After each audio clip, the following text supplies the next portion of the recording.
نماز میں ہم پڑھتے ہیں ایاک نعبد و ایاک نستعین، اللہ سجدہ بھی تیرا، طواف بھی تیرا، رکوع بھی تیرا، قربانیاں بھی تیری، نظر و نیاز بھی تیری، نظر و نیاز بھی تیری۔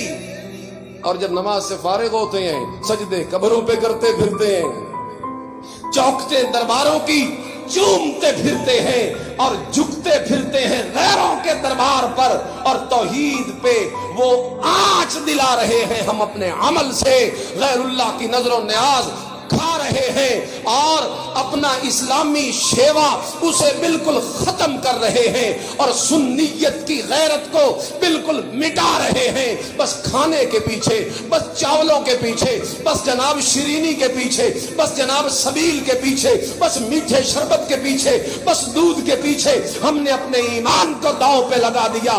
محرم الحرام کے اس مہینے میں جہاں آپ نے محرم کی عظمت کو دل میں رکھنا ہے، محرم کے ادب کا پاس کرنا ہے، محرم کا احترام کرنا ہے، نواسہ رسول کی شہادت کو، اس کا درد جو ہے جہاں آپ کے سینے میں ہو، فاروق اعظم کی عظمت جہاں آپ کے سینے میں ہو، وہیں پہ عقیدہ توحید کا تحفظ بھی ہو۔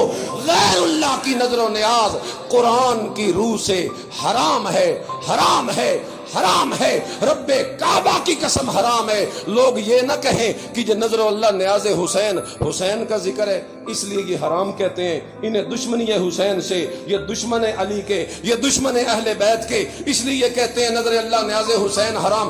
سنو، ہمیں کسی سے کیا دشمنی ہو سکتی ہے؟ حسین تو ہماری آن ہے، حسین تو ہماری شان ہے، حسین تو ہمارا جذبہ ہے، حسین تو میرے نبی کا پھول ہے، حسین تو جنت کا شہزادہ ہے، اور حسین کے ہونٹوں کو میرا نبی چومتا تھا، حسین تو میرے نبی کا نواسا ہے، حسین تو مرتضیٰ کا بیٹا ہے، حسین تو فاطمہ خاتون جنت کا لال ہے، حسین تو میرا ایمان ہے، ایکان ہے، جان ہے، مان ہے، آن ہے، شان ہے۔ لیکن نظر و نیاز صرف حق کس کا ہے؟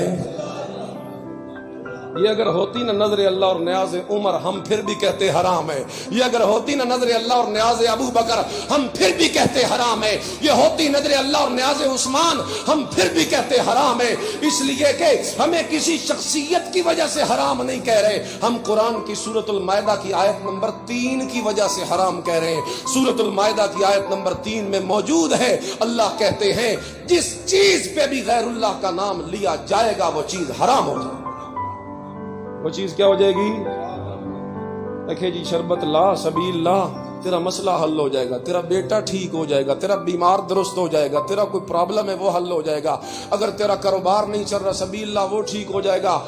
ہم اس طریقے سے اہل سنت کا لبادہ اپنے اوپر سے اتار کر اپنے آپ کو دشمن صحابہ کے ساتھ تشبیہ دیتے ہیں اور اپنے ایمان کا بیڑا غرق کرتے ہیں۔ رب کعبہ کی قسم میں آپ کو کسی فرقے کی دعوت نہیں دے رہا کہ فرقے کی وجہ سے یہ کام نہ کرو، میں اس لیے کہہ رہا ہوں کہ اللہ کا قرآن کہتا ہے کہ غیر اللہ کی نظر و نیاز کیا ہے؟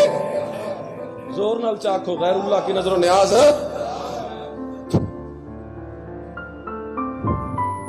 ہمارا کوئی عقیدہ نہیں ہے کہ کسی تعزیے میں شفا ہے، ہمارا کوئی عقیدہ نہیں ہے کہ اس سے مس کیے ہوئے دھاگے میں برکت ہو جاتی ہے لہذا وہ پہن لینا چاہیے، ہمارا کوئی عقیدہ نہیں کہ کڑا پہن لیا جائے تو اس میں تاثیر ہوتی ہے۔